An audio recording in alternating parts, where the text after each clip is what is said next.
Alô, amigos, bem-vindos ao Gente que Fala ao vivo de meio-dia, uma pela Rádio Trianon, AM 740 São Paulo, Rádio Universal, AM 810 Santos e AltV, www.altv.com.br, com reapresentação 6 horas da tarde. E também às 23h30, TV Guarulhos, canal 20 e canal 3 da NET Digital, no nosso site www.gentequefala.com.br, nossa página Facebook/Programa Gente que Fala, Twitter, @Gente que Fala M, o WhatsApp é São Paulo 11 974012235, chat do site da AltV e ainda um telefone à sua disposição, São Paulo 11 50526622. Participando desta edição de Gente que Fala, Coronel da Reserva da PM, Roberto Alves dos Santos. Coronel Roberto, prazer tê-lo aqui. Prazer sempre nosso, Copé, e a bancada, sempre privilegiada a presença de muitas pessoas que acrescentam, com certeza, ao nosso ouvinte, web e espectador. Privilégio hoje no dia do jornalista Quartim de Moraes. Prazer tê-lo aqui, Quartim. Prazer é tudo meu. Muito bom reencontrá-lo no dia do jornalista. Pois é. Também conosco, outro jornalista, Mário Lúcio Marinho. Que bom tê-lo aqui, Mário. O prazer é todo meu, Sancopé. Eu gostaria de saber quem é que inventa esse negócio que é dia disso, dia daquilo, né? Porque jornalista, por exemplo, tem o dia do jornalista, tem o dia da imprensa, sim, né? Tem sim. o dia do radialista, tem o dia do rádio, o dia do jornal, o dia do repórter. Né? Sim, sim. É dia para todo mundo, mas de todo jeito, pela parte que me toca. Muito obrigado. Também conosco, arquiteto e urbanista Luiz Carlos Teófilo. Luiz Carlos, bom tê-lo aqui. Boa tarde, Sancopé. Prazer é todo nosso. Atualmente você é secretário de obras em Mauá, no município de Mauá. Cidade nossa lá do ABC Paulista, né? Estamos lá tentando fazer um trabalho junto com o prefeito Donizete Braga, que a população precisa, e estamos lá com toda a disposição. Mauá é bastante populoso, né? As cidades que estão aqui integrando a Grande São Paulo, muitas vezes você imagina que seja assim reduzida, você se surpreende com a população de uma cidade como Mauá. Não, com certeza. É uma cidade muito adensada, né, como é a região metropolitana de São Paulo, mas chega a extrapolar alguns limites, com aproximadamente hoje 450 mil habitantes, né, e você administrar isso com toda a diversidade que tem dentro dessa população, uma cidade nova, acabou de fazer 60 anos em dezembro passado agora, e existe muito desafio quando você junta muita gente num espaço pequeno como é o território de Mauá. 450 mil pessoas, e qual é a dimensão do território? Lá a gente tem aproximadamente 64 quilômetros quadrados. Existe uma área de manancial, não da Billings, mas do córrego Goió, né, que cai lá para o lado de Mogi das Cruzes. Essa é um pouco menos adensada, porque são áreas de chácara, pesqueira e tal, mas a grande parte desses 450 mil estão onde... Pouco mais de 2 alqueires. Isso mesmo. Projeto de lei que torna crime hediondo e homicídio qualificado assassinato de policiais, bombeiros, agentes penitenciários e integrantes das Forças Armadas em serviço foi aprovado pela Câmara e segue agora para o Senado. A lei de crimes hediondos aumenta a pena em até 2/3 e proíbe a possibilidade de indulto, anistia, graça ou fiança. Coronel Roberto, por favor. Bom, importante iniciativa, aliás, há muito tempo se proclama esse tipo de necessidade, o mundo todo já vê assim, o mundo civilizado, os países de primeiro mundo, na Europa, os Estados Unidos, essencialmente, tratam essa questão de proteção do Estado, não é proteção do agente. O agente é um representante do Estado, ou seja, cada vez que se comete um ato deliberado contra um agente de segurança, seja policial militar, policial civil, federal, qualquer agente que esteja dentro do processo de segurança pública, você está, na realidade, aviltando o próprio Estado. Então, é a perda de toda a essência estrutural de uma organização social. Então, muito importante. Agora, o que acontece com toda a legislação no Brasil é a questão da aplicabilidade. Hoje nós temos uma dificuldade muito grande de se condenar pessoas. Os crimes de homicídio, a cada 100 homicídios, 2 geram sentença condenatória com cumprimento da pena. Então, a lei não resolve, a lei por si só não resolve, mas é um componente que permite que nós avancemos. Hoje, o crime praticado contra o agente policial no exercício da sua função, ou seja, mesmo ele estando de folga, mas sendo policial, nós temos, infelizmente, uma forma de agressão muito grande de algumas facções criminosas que colocam salves, né, liberam salves dizendo tem que matar policiais, ou seja, ele está afrontando o Estado, ele está dizendo nesse momento, nós mandamos nessa estrutura. Não é um crime comum e realmente precisaria ser qualificado. Então, até hoje, o que acontece? O crime praticado contra um agente de segurança tem o mesmo tratamento de qualquer outro delito, né, seja de homicídio, seja de uma lesão corporal gravíssima. Com esse projeto, que foi aprovado pela Câmara, vai para o Senado, ainda depende de uma série de coisas, inclusive da sanção da presidente, mas é um caminho importante, já passou pela Câmara. Nós temos uma forma diferenciada de trabalhar esse assunto, que é fundamental, é a proteção do próprio Estado. Ou seja, aumenta a pena, qualifica o crime, já é previsto no Código Penal, já é prevista a qualificação por motivo vil, por uso de circunstâncias. Então, é mais uma condição. É um homicídio qualificado e a pena tem a sua amplitude, hoje é de 6 a 20 anos para o crime de homicídio, passa de 12 a 30, aumenta essa questão, e você tem a questão do cumprimento da pena, né? Tornando-se hediondo o crime, você tem que cumprir, pelo menos, o infrator, aquele que cometeu o crime, ele tem que cumprir pelo menos 2/5 da pena, se for réu primário, e 3/5 da pena em regime fechado, né, cumprir em regime fechado, se ele for reincidente. Ou seja, faz com que a pessoa, pelo menos, reveja o comportamento que ele tem hoje, que hoje acaba sendo pena mínima, por exemplo, de 6 anos. Quartinho de Moraes.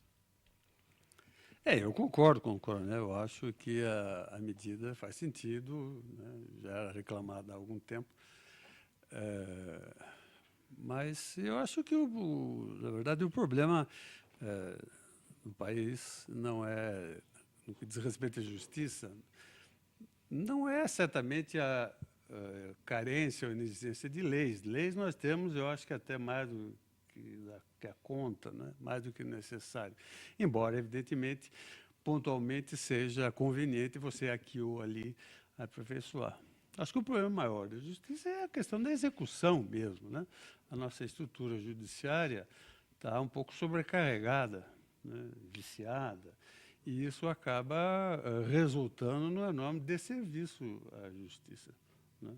Tem uma coisa que precisa ser pensada. E como é um problema muito complexo e que envolve uma série de interesses em conflito, né, é uma questão que vai se empurrando com a barriga e tende a ficar assim mesmo. Mas, de qualquer maneira, com uma medida pontual, essa eu acho que é muito bem-vinda. Como disse o coronel, disse com muita propriedade, conhece bem o assunto, né? Você assassinar um policial em serviço é mais ou menos como você assassinar um jornalista em serviço, né? Você está ferindo, está matando não apenas uma pessoa, né, mas é uma instituição. Né? É uma afronta à democracia, uma afronta à liberdade, à segurança, tudo de um modo geral. Mas a gente esbarra exatamente no que vocês disseram aqui, que é essa questão da aplicabilidade da lei. Né?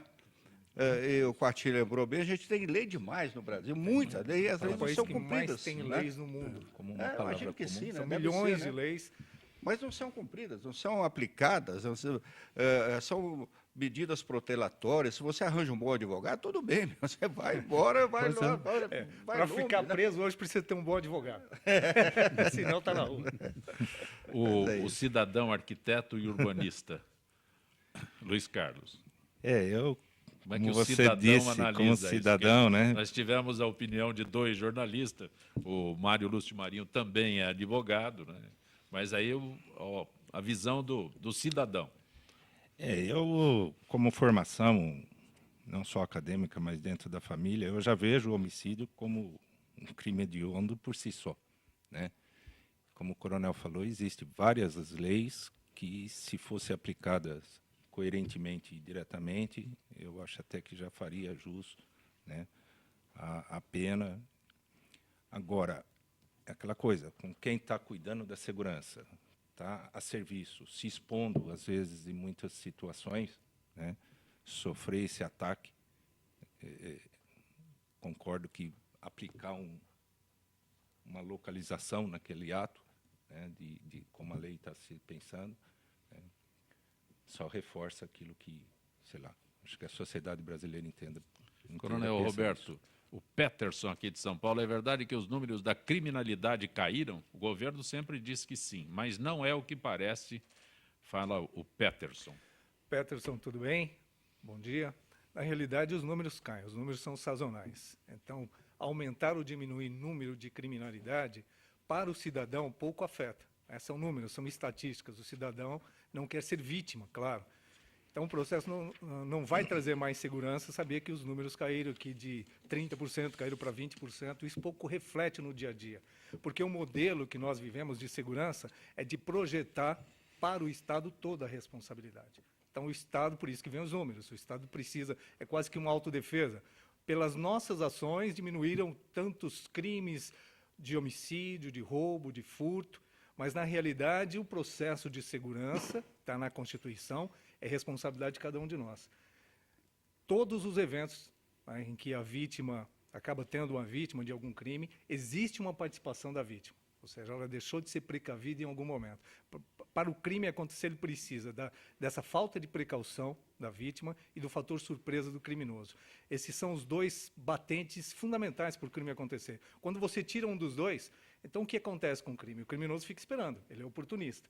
E a vítima se coloca, então ela leva o melhor relógio dela, expõe o material que o bandido quer. O bandido não quer a pessoa, ele quer o bem dela. Então, quanto mais você ostenta, quanto mais você deixa facilidades, mais fácil fica o trabalho dele. E hoje nós andamos na rua assim, desatentos, no celular, no notebook, pensando na vida, pensando nas contas, pensando em tudo, menos na segurança pessoal. Mas, na verdade, hein, coronel, essa seria a forma ideal da gente andar na rua, né? Andar despreocupado, não ter que colocar grade em casa. Não, mas né? essa questão que nós nos aprisionamos é dentro do cultura. Eu não faço a minha parte e me sinto acuado, porque nós sempre deixamos de fazer alguma coisa. Veja no carro. Veículos ocupados por 3 pessoas ou mais não são alvo de criminosos, mas nós não fazemos o transporte solidário, não carona.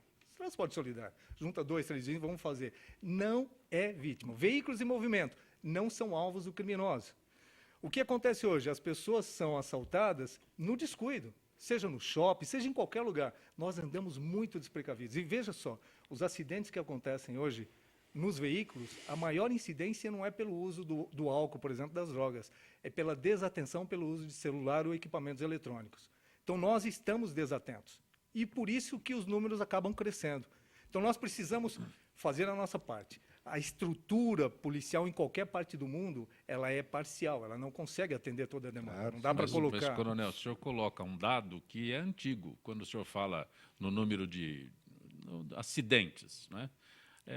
Há 20 anos, comprovadamente, o número de acidentes em carros, nas rodovias, na cidade, era de gente mexendo no rádio.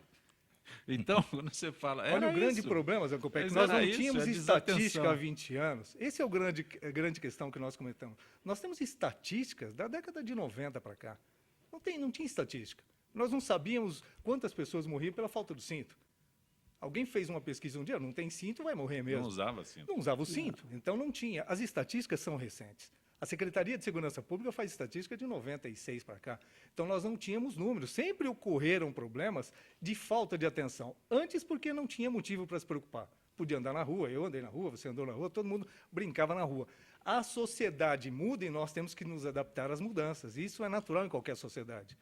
E hoje nós temos esse componente muito importante. Estamos cada vez mais desatentos e, no contrassenso, mais preocupados. Olha só, você está desatento e preocupado com a insegurança. Esses números são reais, para simplificar? São reais. São reais. Luiz Carlos, a cidade de Mauá vem obtendo um grande avanço no setor de obras nos últimos anos, com grandes investimentos em programas que beneficiam mobilidade, infraestrutura e até parques na cidade. Mas como fica o corte de verbas nesse ajuste fiscal do Ministério? Ministério da Fazenda. Ministério da Fazenda com o governo federal. A gente tem 2 situações colocadas nesse momento. Uma é a economia como um todo, que já vem do ano passado, não vou nem chamar de crise ainda, mas andando meio devagar, e que impacta diretamente nas receitas. Pode chamar. Não quero ser tão pessimista assim. Não, está sendo realista, né, Guaxi? Realista apenas, não pessimista. Pode Mas chamar de crise? Pode. Pode. Desculpa interromper. Mas isso... Não, que isso. Então, vamos falar da crise. Né? Ela afeta diretamente todas as receitas do município. Com licença, quando eu me referi à crise, não estou me referindo especificamente à cidade de Mauá, mas à conjuntura. Não, na economia. Né, Eu falei na economia. A cidade de Mauá, como muitas outras, sofre as consequências. Né? E afeta todo o país. Né? E essa receita é fundamental, no caso de Mauá, para o município tocar o custeio que tem hoje. Juntando a isso, a gente tem esse ajuste fiscal que o governo federal se colocou como necessário fazer e já iniciou o segundo mandato da presidente Dilma com um foco muito grande nele. Né? Nós tivemos agora, em final de fevereiro, acho que dia 24 ou 25, a publicação de um decreto do Ministério da Fazenda, do Ministério de Planejamento, Orçamento e Gestão, assinado pela presidente, onde ela bloqueou todos os contratos e projetos que foram assinados até dezembro de 2013. E nós temos uma grande parte, porque a gente foi buscar vários projetos, vários programas que existem, uma quantidade enorme de recursos, os 2 anos dessa gestão do prefeito Donizete Braga, a gente trabalhou muito com isso. Né? E a gente tinha muita coisa andando até dezembro. E esse decreto, nesse momento, não é que anulou, bloqueou. Certo? Ela fechou a torneira. É, literalmente. e vai passar por uma justificativa até o meio do ano de quais projetos que estão andando ou que têm possibilidade de andar. Isso não é só com a cidade de Mauá, estou falando do país inteiro. Eu estou de olho em Mauá porque é lá que a gente trabalha. É onde o Quartim se referiu há instantes. Pode falar que é crise, fechou a torneira de todo mundo. É? Não, eu nem disse isso com sentido de crítica, manifestar a opinião de que Sim. esse não era o melhor caminho. Eu, pessoalmente, acho que é o único caminho. Né? Houve Ninguém questiona essas medidas que estão sendo tomadas, não é? Não, muita gente questiona. Ah, sim. Não, do ponto de vista político, nem o bom. próprio partido do governo apoia o reajuste fiscal. Porque são as chamadas medidas impopulares. Aí ninguém Lógico. quer fazer, Mas- ninguém quer dar notícia ruim, quer dar notícia boa, né? São medidas tão impopulares. Mas ele é Mário. necessário, senão a gente vai sofrer Não, mais é ainda necessário, lá na é frente. necessário. Nós estamos pagando agora erros que foram cometidos lá atrás. Isso. Quer dizer, aí nós vamos pagar agora. Né? A coisa está estourando no nosso bolso, na sociedade, no seu bolso também, de erros foram cometidos, de política enganosa. Né? Foram enganando, está tudo bem, está tudo legal, aquele mundo criado pelo João Santana, que é um ótimo criador de mundos, né? De mundos maravilhosos. Né? E hoje a realidade que a gente tem é totalmente diferente. Agora, a gente já trabalhava com a expectativa do ajuste. E, o ano passado acompanhava toda a situação, independente do momento político da campanha. Né? Quem quer que viesse ia ter que fazer esse ajuste, porque o país precisa. Né? Aquela coisa de você ter algum sintoma e precisa tomar um remédio logo. Se você tomar rápido, a dose é menor. Exato, claro. E vai fazer um efeito melhor. Se você deixar a situação andar, só tende a complicar. Quartim, não se contenha, por favor. Não estou me O programa é contendo, gente que fala, por favor. não. Tá certo. A gente está ouvindo a explanação dos Lógico. Carlos aqui com toda Não, a e essa atenção. situação específica que a cidade de Mauá enfrenta no momento é o reflexo de uma conjuntura política e econômica que é extremamente desfavorável. Né? Ainda bem que a presidenta, depois de eleita, levou 3 meses para cair na real. Né? Então, ela está preconizando e tentando colocar em execução agora exatamente tudo aquilo que ela estava renegando, ou que o João Santana renegava, eu não sei. Na verdade, quem é a autoria dessa ideia genial. Mas agora caímos na real, finalmente. Ela não só caiu na real, como levou o real com ela. Né? Pois levou para baixo. Né? Então, como ele disse, elas são medidas impopulares, mas é preciso, o homem público, o administrador público, o político, ele precisa ter a coragem cívica de, no momento em que isso se impõe, adotar medidas impopulares em benefício da população. tá Claro, certo? claro. E também, assim, medidas com coerência. Né? Eu falei aqui do decreto, por exemplo, saúde e educação está fora desse decreto. Né? Os programas e projetos dessas 2 áreas não fazem parte desse bloqueio inicial. Luiz Carlos estava fora, né? Porque ontem, na posse do ministro da Educação, ele já foi avisado de que vai ser cortado e tal, apesar do slogan do petista de agora ser Brasil, Pátria Educadora, né? Pátria O Educadora. ministro da Educação já foi avisado que vai ser cortado, como o ministro da Educação também, sabe que vão ter cortes e tal. Vai ter corte para todo mundo, ninguém vai ficar de Concordo, fora. Maria, mas aí é em função daquilo que eu coloquei primeiro, é a queda de receita em função da economia estar num nível menor do que estava um certo tempo atrás, né? Então, isso aí afeta todas as escalas de governo. O governo federal vai fazer ajuste, o governo estadual vai fazer ajuste, nós, municipal, estamos fazendo e vai fazer em função dessa conjuntura. Na verdade, né? isso significa o esgotamento de um modelo que o PT, né, comandou no país durante mais de uma década. Que modelo é esse? Um modelo baseado no crédito fácil e estímulo ao consumo. Tá certo? E paternalista, né? E isso amparado por uma conjuntura internacional muito favorável. Né? O preço das commodities, do petróleo em particular, lá em cima, né? Era o Lula, que é um homem de muita sorte, além da competência política, né, inegável que ele tem, certamente é um homem de muita sorte, porque a maior parte do seu governo foi favorecido por uma conjuntura econômica internacional muito favorável, na qual ele surfou com muita tranquilidade, né? Recolhendo resultados muito positivos, muito objetivos. Acontece que essa situação mudou. E a sucessora do Lula parece que demorou 4 anos para se dar conta de que o mundo era outro, né?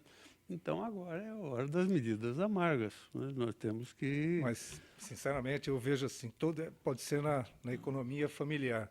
Quando você gasta mais do que você recebe, vai ficar devendo.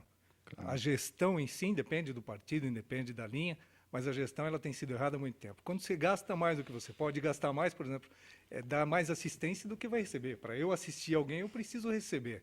E isso é projetado e é programado quando você faz uma gestão. Quando você não faz gestão, até a eleição nós tínhamos um quadro apresentado e logo em seguida veio o quadro real. Mas todos sabiam que tinha que ter um reajuste. Aliás, o ajuste fiscal, político, tributário, vem se falando antes de eu nascer. Já vem se falando disso antes de eu nascer. Então, é muito anterior a tudo isso. E vem gestão, vai gestão, só os descalabros, só o dinheiro que vai para o ralo seria suficiente em todas essas demandas, Petrobras e tudo mais, BNDES, tudo que aparecer ainda. Não é só corrupção, não, é inépcia também. Já demonstra que nós temos recursos, não é falta de recurso. Agora, se você não tem gestão para gerir esses recursos de uma forma responsável, pelo menos, e não responde por isso, aí, velho, aí nós vamos ficar sempre assim. Aí alguém tem que apertar o cinto mais. Eu faço as extravagâncias e alguém tem que apertar o cinto. E quem aperta o cinto sempre é o coitado do cidadão, seja de Mauá, seja de qualquer lugar do mundo. O Luiz, que é zelador, diz: Coronel Roberto, excelente a tua colocação, penas mais duras seriam solução? Na realidade, o que faz, o que inibe a prática do crime não é necessariamente a gravidade dessa punição, o tamanho da punição, mas sua efetiva aplicabilidade. Se a pessoa sofre a punição, qualquer que seja, dentro de casa, se ela é chamada a atenção, se o limite já é imposto pelo pai e pela mãe, não vai acontecer o fato. Então, nós precisamos, sim, fazer com que os criminosos cumpram suas penas. Hoje não cumpre. No sistema prisional, nós temos um caso que vai chamar muita atenção, que é do o Marcos Camacho, que é o Marcola, que ele vai para a rua porque vai cumprir daqui a 2 anos, 30 anos de punição, que é a pena máxima prevista para o Brasil. E o que vai acontecer a partir daí? Nós não temos casos anteriores. Tivemos o bandido da Luz Vermelha, que logo em seguida morreu. Logo em seguida morreu. Mas e os delitos que ele cometeu a partir de então? Como é que nós vamos enquadrar no nosso sistema de execuções penais? Ele já cumpriu o máximo. Então, nós temos aberrações e temos fragilidades. E vamos deixar para pensar quando acontecer. E são casos que vão acontecer. Então, nós precisamos nos antecipar. É sempre aquela precaução. Fazer antes, agir antes. Vai acontecer e, a partir daí, não sabemos o que pode acontecer. Marinho, Pedro das Perdizes concorda contigo, diz que não podemos usar celular na rua, não pode ter andar de bicicleta, o trombadinha vem roubar, né? Os trombadinhas estão de bicicleta. As trombadinhas também já estão de bicicleta, nas ciclovias. Nas ciclovias. Eles estão se modernizando. Se adaptando. Antigamente o trombadinha, né, ele batia a carteira, fazia que tomava aquele saudade negócio do e batedor saía de carteira. correndo, Um né, grande saía artista. correndo e tal, né? Agora não, ele vai de bicicleta. E esses que estão hoje de bicicleta serão aqueles que estarão de moto amanhã e de carro depois da manhã. O Coronel Roberto Juscelino da Lapa, o senhor acha que com pena de morte se acaba com a reincidência? Bom, Do se que- acaba, né? Do que Se acaba. morrer. A reincidência, sim. A sua pergunta é inteligente, a sua pergunta não deixa, porque ele não deve estar falando exatamente da pessoa, né, que vai morrer, mas daqueles que vão deixar de cometer crimes. É o efeito Veja. inibidor, né? A inibição, volto a insistir, a inibição é pela...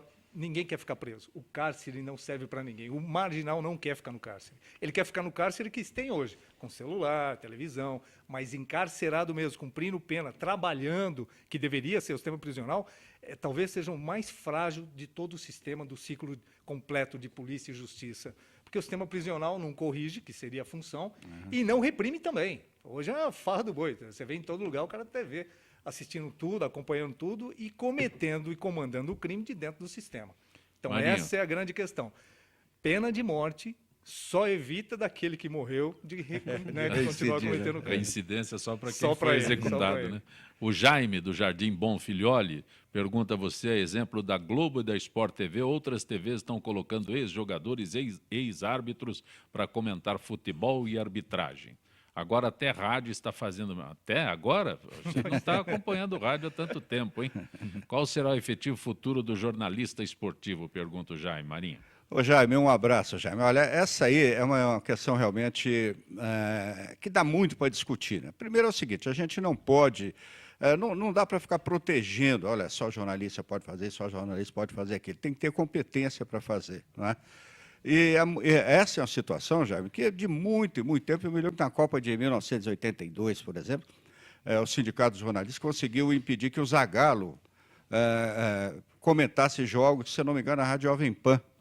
Em 1984, quando eu fui presidente da ACESP, a Associação dos Jornalistas Esportivos aqui do Estado de São Paulo, nós tivemos uma briga muito grande também para impedir o excesso, né, de ex-jogadores que estavam sendo convidados, contratados, na verdade, não convidados, mas contratados, entravam como se fossem convidados. A verdade é que a gente tem alguns jogadores que são bons comentaristas. Eu acho que a coisa deveria ser aí na base da meritocracia. Agora, quando a gente fala em meritocracia, a gente é acusado de coxinha, pô. Não pode nem falar mais em mérito. Né? Sem esquecer que o Pelé conseguiu uma credencial não foi na Venezuela, foi no Equador, algum país desse, que ele foi lá como convidado e voltou com uma credencial e Jornalista. E o Pelé, né? E o Pelé que convidado foi especial.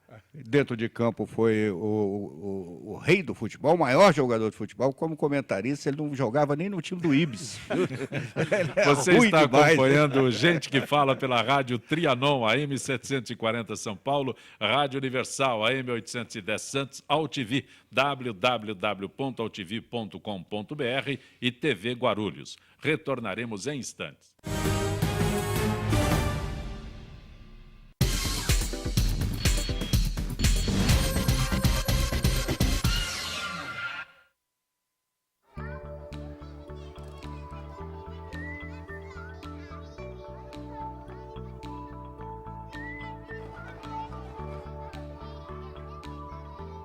Quando uma criança desenvolve seu potencial, as portas do mundo se abrem para ela.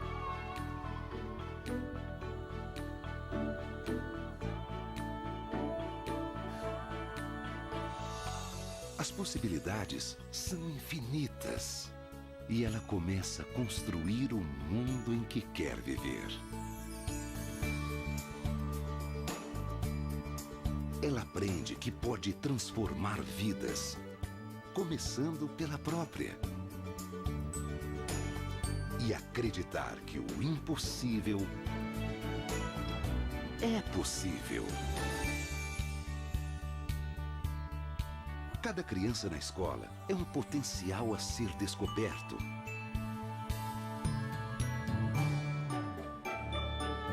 Potencial de realizar sonhos. Não importa o tamanho.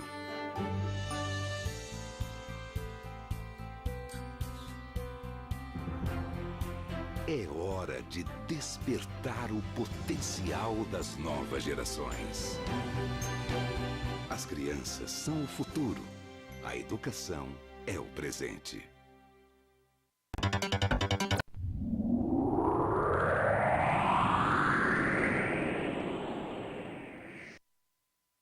Xixi no banho! Queremos que todos façam!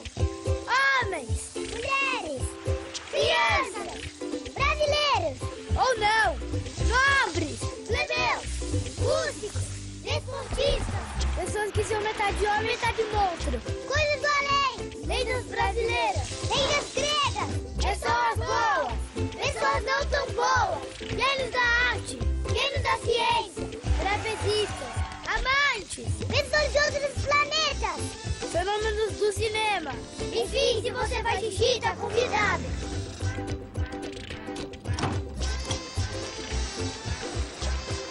Faça xixi no banho. Ajude a Mata Atlântica.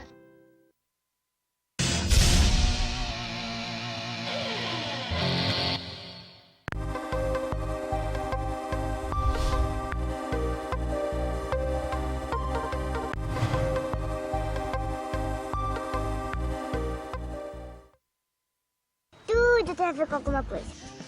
De onde vem a água que a gente bebe? Da torneira. E nada a ver. Vem dos rios que nascem da mata. Sabia que a gente só respira por causa das árvores? A árvore respira? Respira. A árvore respira. E o que você tem a ver com isso? Meu ar. Minha água. Minha árvore. Meu ambiente. Mata Atlântica! SOS Mata Atlântica. Mais 25 anos.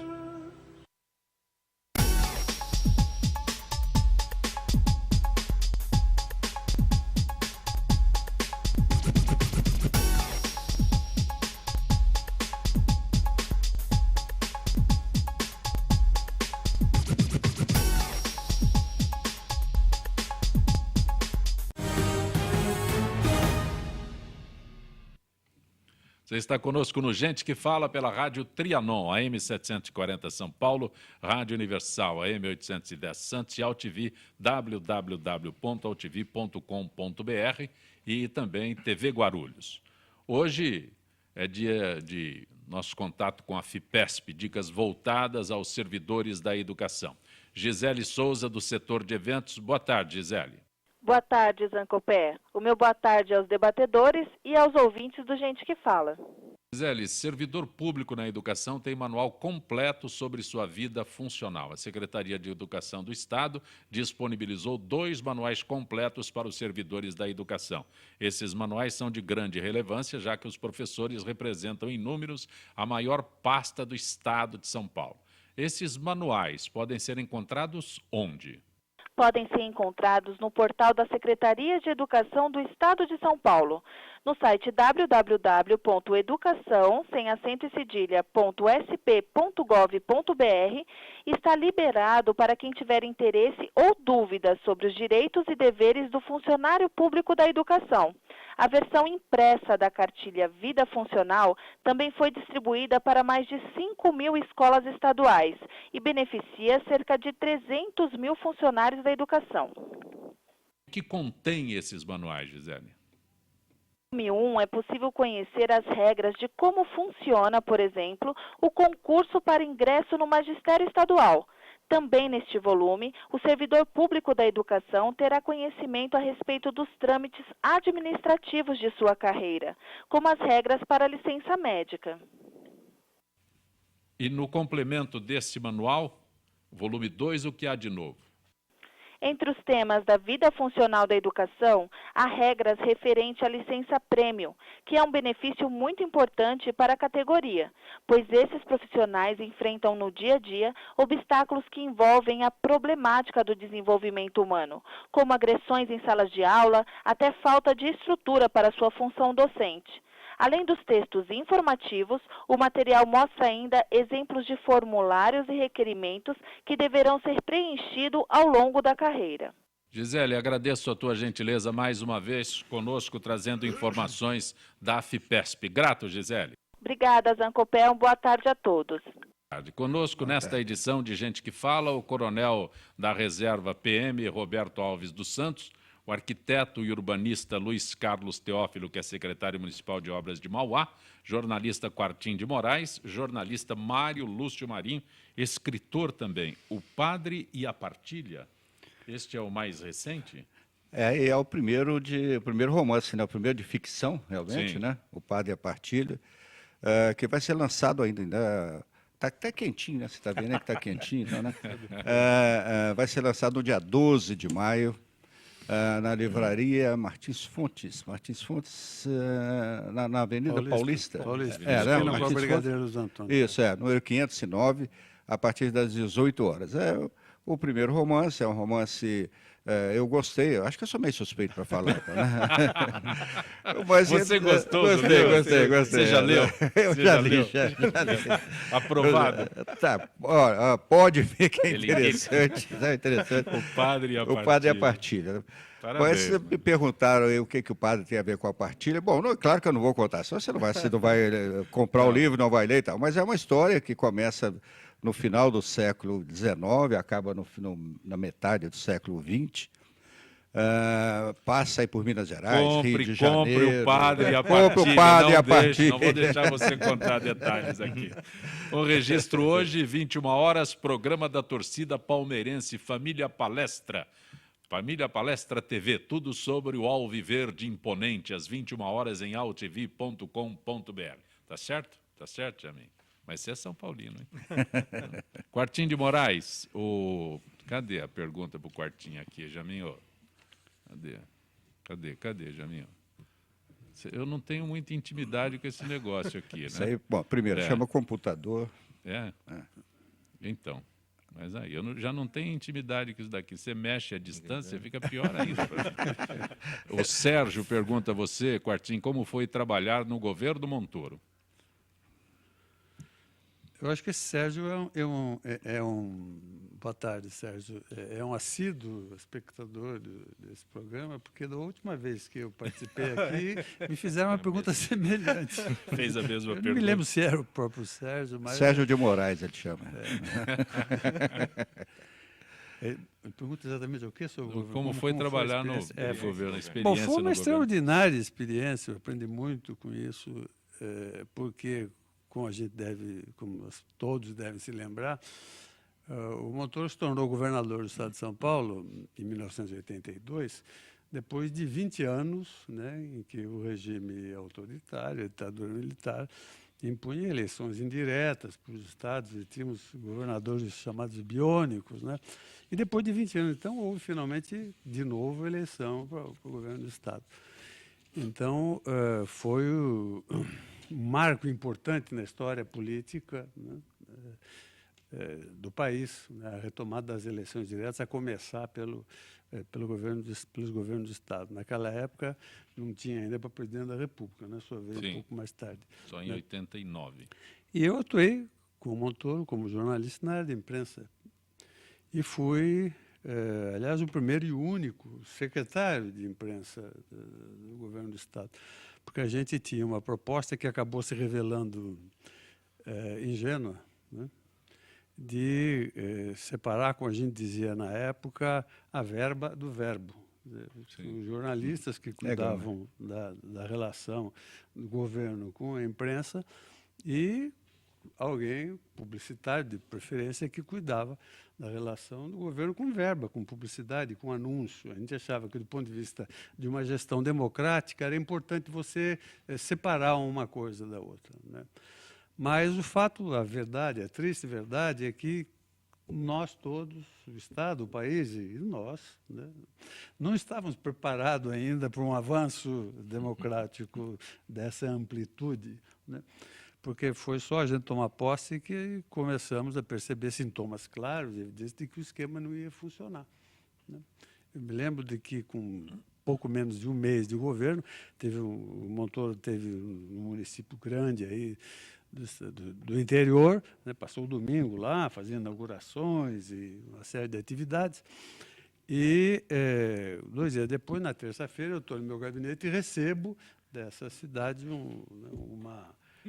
uma cópia o exemplar do jornal, que na primeira página estampava né, a passagem do Montoro e junto a fatura. Eu me dei conta de que realmente era um desafio um pouco difícil. Durou um ano, a experiência durou um ano. Você conseguiu se manter lá por um ano. Um ano. Foi um bom ano para o jornalismo, em si, foi um bom ano. Jaqueline do Pari, desde quando Janine é pessoa indicada para a educação? Um país que tem como slogan Pátria Educadora, com corte de verbas e ministério com gente que não é do ramo, onde vamos parar? Diz a... Mas o Janine é do ramo, Horácio. Né? Agora sim, ela deve estar se referindo ao finado, né? ao Cid, né? O Cid Mas Gomes. é um herói, né? É um herói. O Cid se tornou um herói. Cid Gomes, pelo amor de Deus. Não, agora, Gomes é um herói. O Janine, ele é da área, eu digo, ele é da área de educação. Eu não sei como o Ministério. É um professor, é culto, é um homem, né, eu não sei como executivo, né? Como é que vai se dar? E né? o mais interessante é um crítico do governo. O Renato Janine Ribeiro, ele tem publicado, que vinha publicando uma série de críticas, muitas delas... Vai receber o jornal com a fatura embaixo. Acho que daqui a pouco ele vai ser chamado também de coxinha, porque além de ter criticado o governo recentemente, né? Num livro que ele publicou há 4 ou 5 anos, ele elogia a TV Globo, né? Fala das telenovelas da Globo, são de alto nível, espetaculares, quer dizer... O cara está lá no governo, elogia. Está na contramão. Os caras vão. Daqui a pouco ele é coxinha. Você vai mas ver, eu diria que o partido do governo ele vai acabar com o tempo se acostumando a conviver com ministros de Estado que não tem nada a ver com o propósito do partido. Já foi o caso do Levi, do ministro da Fazenda, né, que mal passa. E agora o filósofo Renato Janine Ribeiro, que Mas o Levi veio de cima, né? O Levi veio de cima para baixo. O Levi, eu fico imaginando se o Guido Mantega deve pensar assim, puxa, se eu gritar Chazão, vou virar o Levi. Porque o Levi tem toda a força, tem tudo, né? E ele não, a Dilma gritava com ele, né? Mantega, Mantega. Coronel Zeliane, da Vila Carrão, maioridade penal, a redução resolve? Como toda lei, a lei não resolve, mas é uma atualização, né, social. Porque as leis, elas vislumbram justamente atender aos anseios da sociedade. A lei serve para isso. A lei deve retratar o que a sociedade deseja para aquele momento que ela vive. Por isso que você falar de um Código Penal de 1940 não reflete a realidade que nós vivemos hoje. Nós tivemos uma alteração completa do Código Civil há muito pouco tempo, porque a sociedade exigiu que nós fizéssemos essa mudança. Então, a lei por si só não resolve, mas é um passo atendendo aos anseios da própria sociedade. Nós temos o jovem de 16 anos de hoje, ele tem muito mais informações, muito mais discernimento do que há 30, 40 anos. Então, houve uma modificação social, comportamental, houve. A legislação ela pode se adaptar e deve se adaptar. Agora, o que nós vamos sentir, primeiro, se ela vai ser aprovada, se vai dar continuidade, né? Ainda está na Comissão de Constituição e Justiça, foi aprovado o mérito, mas ainda tem votação na Câmara, tem votação no Senado, tem participação da presidente. É um caminho longo ainda. Agora ficou 23 anos parado, já é alguma coisa. Então, a sociedade, por força da sociedade, que é a sociedade que exige, nós estamos tendo algumas mudanças já comportamentais nos nossos políticos de uma forma geral. Então, é um avanço. Isso sim é um avanço. A questão da menoridade penal, se acontecer, ou da maioridade penal reduzida, nós vamos ter que esperar os próprios reflexos que a sociedade vai ter disso. Agora, só um momento. Essa questão aí, ela tem que ser muito discutida, né, Coronel? Tem que ser muito discutida. E a gente torce para que não seja partidarizada, né? Que a gente viu nesse primeiro embate lá na Comissão de Justiça, foi um choque, né, entre o pessoal da esquerda e o chamado pessoal da direita. O chamado pessoal da esquerda e o chamado pessoal da direita. E, na verdade, o que se quer não é isso, né? O que se quer foi o que aconteceu, que ela seja aprovada para ser discutida, né? A lei não entrou em vigor nem nada. Não.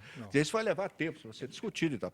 E é preciso realmente que se discuta com o máximo de isenção possível, né, para que a gente chegue aí. Trata-se de uma proposta de emenda à Constituição, porque tem que mudar a Constituição nesse contexto, é uma emenda à Constituição, é uma proposta. Agora, o debate vai acontecer. O problema é que ficou 21 anos sem que ninguém se manifestasse. Então, hoje, pelo menos, nós tivemos a iniciativa de discutir. Exato. Se os nossos legisladores que foram eleitos nos representam, e esse é o sistema, né, o sistema que nós vivemos é esse, de representação, então, pelo menos, vai ser discutido. Agora, o que vai acontecer, não sei. Agora, só o fato de estar sendo discutido, já nesse nível, né, já é importante. Quartinho? E no que diz respeito, em particular, à lei que reduz a maioridade para efeito penal, né, eu acho que certamente é um assunto que merece uma discussão ampla e profunda, mas a gente precisa tomar cuidado para não nos iludirmos com os benefícios que essa lei possa trazer. Quer dizer, ela não vai resolver o problema da violência, da criminalidade. Pode contribuir, e certamente há de contribuir, para minimizar essa questão.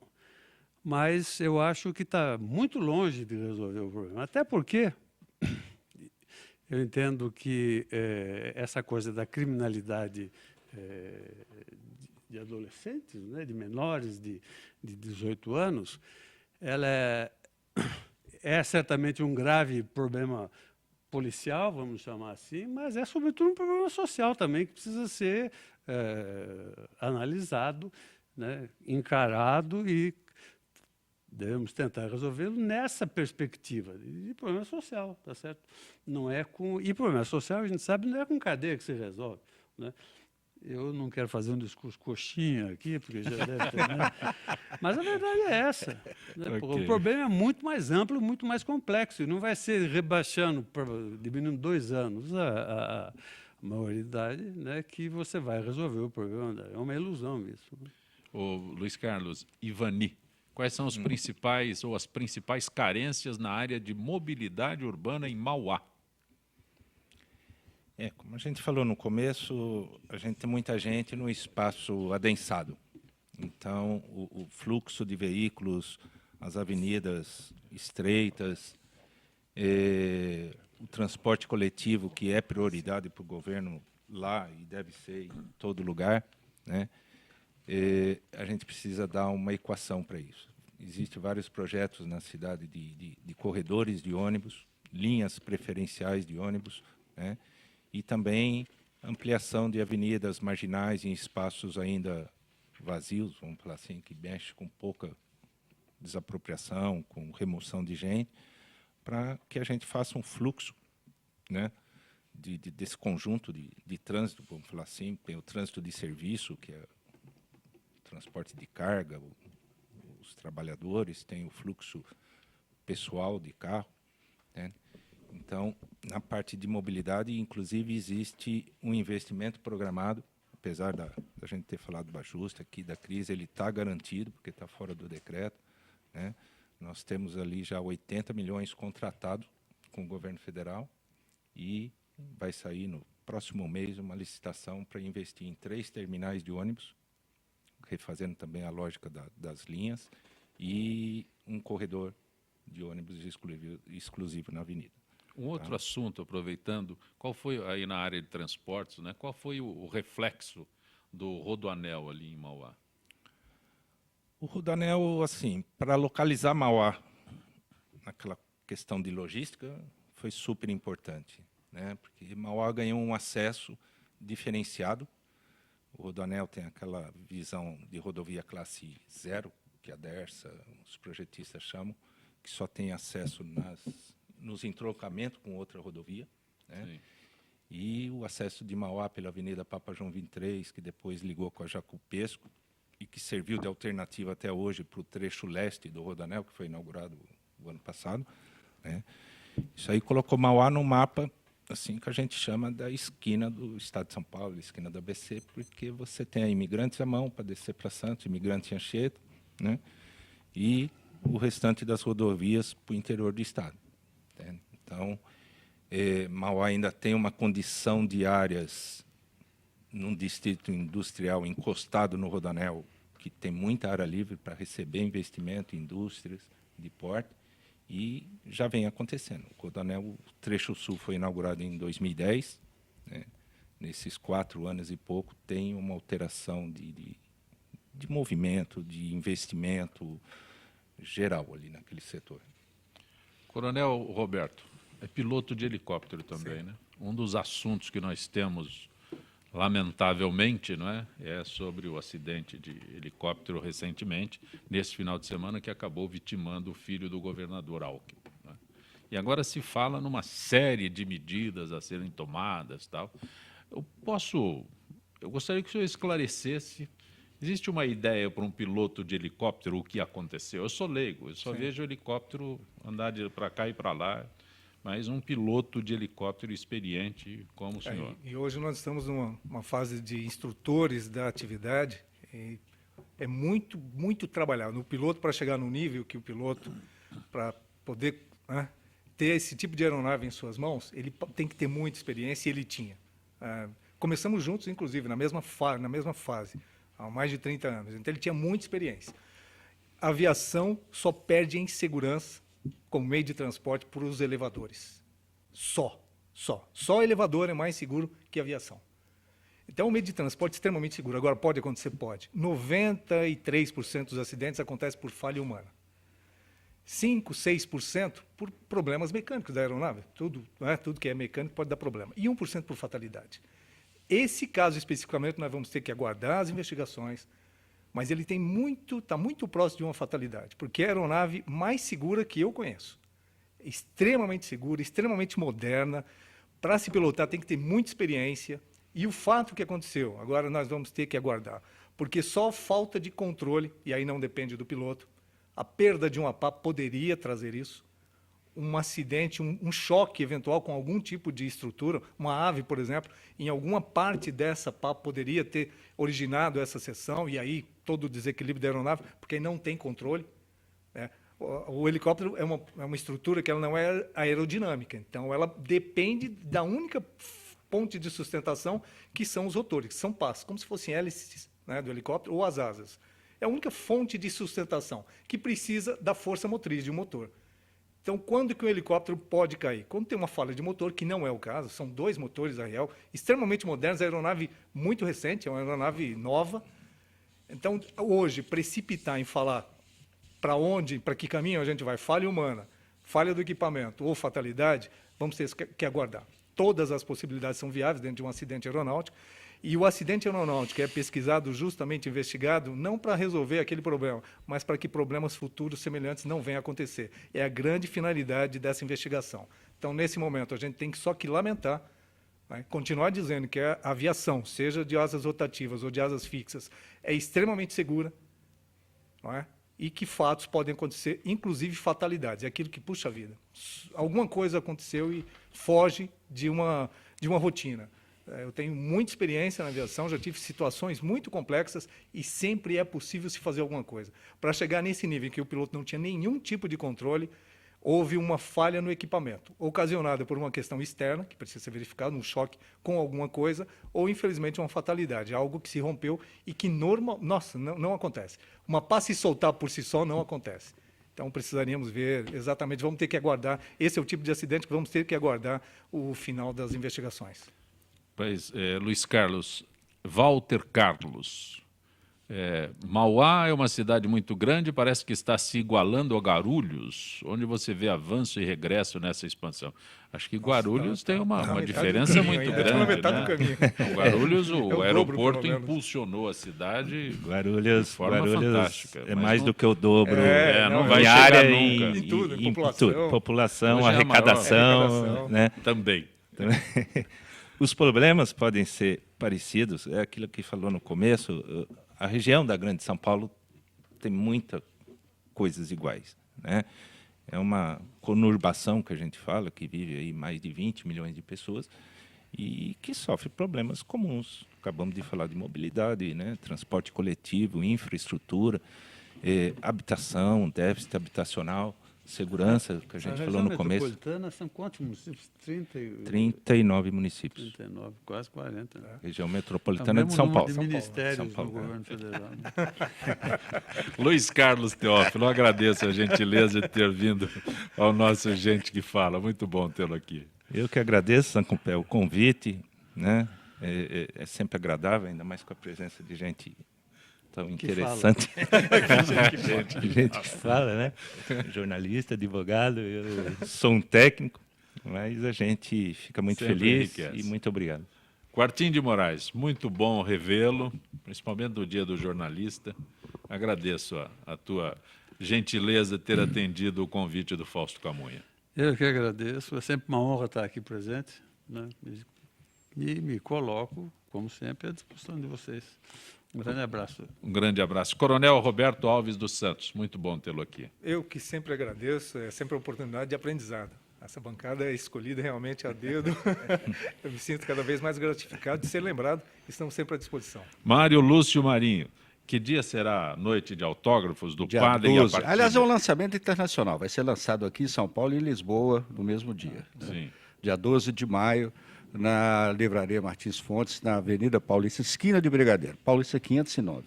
A Mas partir das 18 horas. Você tem o dom da ubiquidade? Quem é Não, que não, vai... é só o lançamento. A noite de autógrafo não vai ter lá. É só o lançamento. É só o lançamento. Tá bom. Muito obrigado por ter me convidado hoje, dia do jornalista, e daqui uns dias, dia do escritor. Aí você me chama também. Sem dúvida. Gente que fala tem na direção-geral o jornalista Fausto Camunha, diretora de produção Zenilda Salvato, redação Raela Brandão Pedro Esquiavão, na pauta José Carlos Sicarelli, produção cultural Ricardo Godoy, na rádio Trianon, Neildo Neres, Cléo Rodrigues, Ricardo Valim, Benê Benê, na direção da Altivi Alberto Luquete, na técnica James Eduardo, Marcelo Fontan, Iago Matsumoto, Sérgio Oliveira, Arthur Endler. Estaremos de volta amanhã, meio-dia. Gratos, até lá.